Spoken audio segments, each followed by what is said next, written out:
สวัสดีครับพี่น้องเข้าปลูกพี่น้องเข้าก็ขอ6 ต้นเตี้ยตากไปแล้ว1 มื้อ ตากตั้งแต่เช้ามาตอนแรกก็จะเก็บกู้ซะก่อนเก็บกู้กันวิธีการเก็บกู้แถวบ้านเฮาแถวชุมชนบ้านเฮาก็จะนี่ละนี่พับไว้แบบนี้บัดเลยพี่น้องพูดนะเหย้าเหยียดไปพูดละเหย้าเหยียดแบบนี้ละ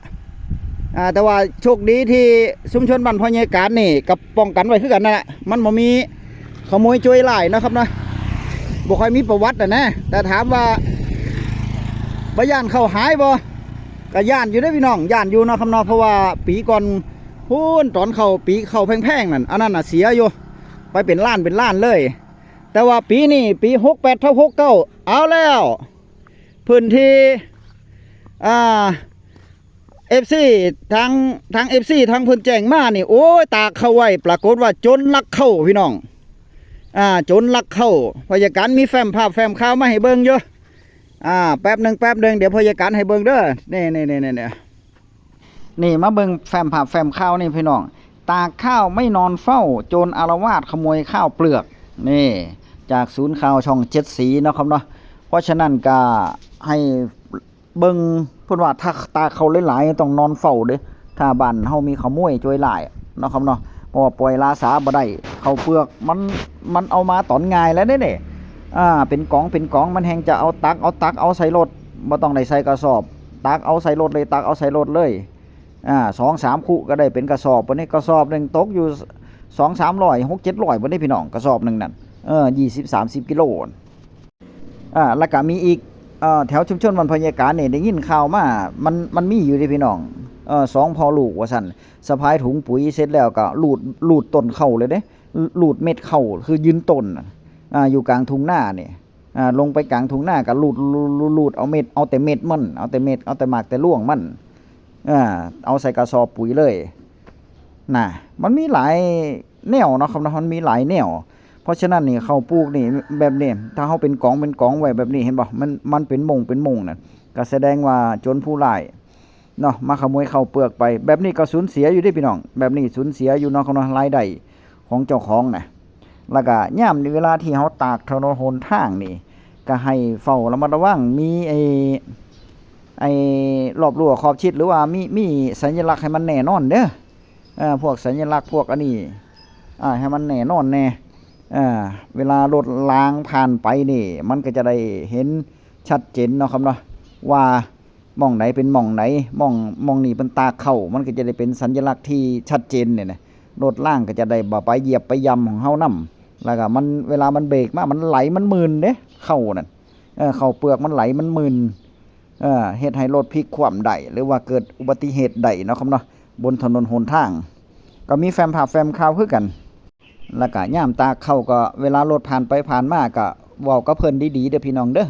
เว้ากับเพิ่นดีๆบอกให้เพิ่นไปช้าๆแน่ถ้าลบได้ก็ลบเด้อเข้าขออนุญาตตากเข้าไว้มันต้องพึ่งพากันเนาะรถกับถนนกับเกษตรกรชาวนาเนี่ยเพราะมันก็มีกันทุกพื้นที่นี่แหละแบบเจ้านี่กับพี่น้องเพิ่นก็ตากเข้าไว้บนถนนเนาะครับเนาะแต่ว่าปรากฏว่าคนผู้ใช้รถใช้ถนนนี่แหละมันไปบ่ได้แล้วก็เว้าจ้าบ่ถึกหูกันบ่ม่วนพี่น้องคนเอาเข้าไปตากก็เว้าบ่ม่วนเว้าถ้าหาเรื่องเขาตากถนนก็ตากเต็มถนนเลยเข้านั่นตากเขาเปลือกเต็มถนนเลยบัดนี้ย่ามเจ้าของบ่อยู่เฝ้าเข้าติพอบ่อยู่ปุ๊บมานี่เขาเอาน้ำมันเบนซินมาราดก็จุดไฟเผาเลยนี่มันเฮ็ดให้เกิดความสูญหายเสียหายเด้อพี่น้องจะจับมือไผดมก็บ่ได้เขาจุดแล้วเขาหนีเลยเข้าเฮานี้เนาะมันไหม้เบิดเด้เข้าเปลือกมันแห้งแล้วมันก็ไหม้เบิดแหละไหม้เป็นอันนี้โอ้ก็รู้ตนทั้งคู่นั่นแหละนะครับนะผู้ใช้รถใช้ถนนถ้าประสบอุบัติเหตุมากก็รู้ตนเพิ่นแต่ว่าย่ามเกษตรกรชาวนาเฮาโดนแบบนี้มันก็บ่สมควรที่พี่น้องจะมาเผาข้าวเผาน้ำกันแบบนี้เนาะครับนะก็เป็นตามรู้ตนอันนี้ก็ถือว่าเป็นอุทาหรณ์ที่พี่น้องเป็นอุทาหรณ์คือกันแล้วก็อีกประเด็นนึงก็คือย่ามเฮาตากข้าวอย่าไปตากเต็มถนนถ้าตากเต็มพื้นที่เลยนี่รถรางมันแล่นผ่านเนี่ยเกิดมันประสบอุบัติเหตุมามันพลิกคว่ำเลยพี่น้องเข้านี่เวลาเบรกมานี่มันไหลมันมึนเมื่อว่ารถยนต์รถปิกอัพล่ะล่มมันเฮ็ดให้รถเกิดอุบัติเหตุได้ รถมันสามารถที่จะพลิกคว่ำได้เนาะเพราะฉะนั้นก็ มันเบรกบ่อยู่พอเม็ดเข้ามันมึนนะครับเนาะอยู่ยิ่งอยู่บนถนนนี่มันมึนเพราะฉะนั้นก็ต้องพึ่งพาอาศัยสิ่งกันและกันเพราะอย่างนั้นอยากจะให้เบิ่งแฟ้มภาพแฟ้มข่าวที่เป็นประเด็นตอนนี้ก็คือผู้ใช้รถใช้ถนนพี่น้องมาเบิ่งแฟ้มภาพแฟ้มข่าวที่ได้รับอุบัติเหตุเนี่ยโอ้ยผิดเด้อพี่น้องเฮาผิดเต็มๆเลยเด้เนี่ยเพราะว่าเพิ่นสร้างถนนมาไว้ให้รถเที่ยวบ่แม่นสร้างถนนมาให้ตากเข้าเนาะครับเนาะแต่เมื่อยามที่เกษตรกรชาวนาเฮาต้องการที่จะตากเข้าก็ไปขอความอนุเคราะห์มีกลวยจราจรนี่ไปวางหัวถ่ายไปวางหัวถ่ายไว้ว่ามองนี่เกษตรกรตากเข้าเด้อจังซี่นี่เนี่ยเวลารถผ่านไปผ่านมามันก็จะได้ฮู้เนาะครับเนาะอันนี้นี่มันบ่ฮู้เพราะบางคนก็ขับรถมาเนาะด้วยความเร็วสูงนี่แหละพอมาเห็นตาเข้าปุ๊บจะบัดนี้ก็บ่อยากจะเหยียบดอกแต่เวลาเบรกดิพอเบรกมานี่โอ้ยมันไหลมันลื่นเด้ขมิดเข้าน่ะมันลื่นมันมึนเนาะครับเนาะพอไหลมันลื่นปุ๊บนี่รถเอาบ่อยู่บ่ได้พลิกคว่ำประสบอุบัติเหตุมีการสูญเสียกันเกิดขึ้นอันนี้นี่เจ้าของเขาเจ้าของหน้าต้องรับผิดชอบเด้พี่น้องเฮาไปตากเข้าบนท้องถนนเนี่ยผิดเต็มๆเด้ทางโดนตำรวจจับปรับยังบ่พอต้องมาชดใช้ค่าเสียหายในส่วนของอุบัติเหตุรถยนต์รถล่างอีกบัดนี้ถ้าคนเจ็บคนป่วยก็ต้องไปรับผิดชอบเขาเด้แบบนี้เนาะครับเต็มประตูเลยทางนี้ทางนั้นก็พึ่งพากันเนาะเว้าหูเว้าจากันม่วนๆเนี่ยเบิ่งติล่ะหลายๆเด้พี่น้องเกี่ยวกับการตากเข้านี่หลายๆเลยก็ฝากไว้เนาะครับนะฝากไว้เป็นอุทาหรณ์ละกันพอยายกันก็จะเริ่มพับเข้าตากพับผ้าแยงไว้ซะก่อน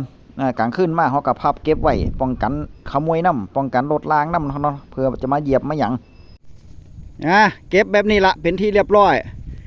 สำหรับ FC ที่สั่งจองเข้าก็ขอ6ต้นเตี้ยพันเข้าก็ขอ6เด้อพี่น้องเด้อตระกูลก็ขอ6ต้นเตี้ยใจเย็นๆเด้อพี่น้องเด้อพอยายกันตากเข้าซะก่อนตากเข้ามือนี้มือนึงแล้วก็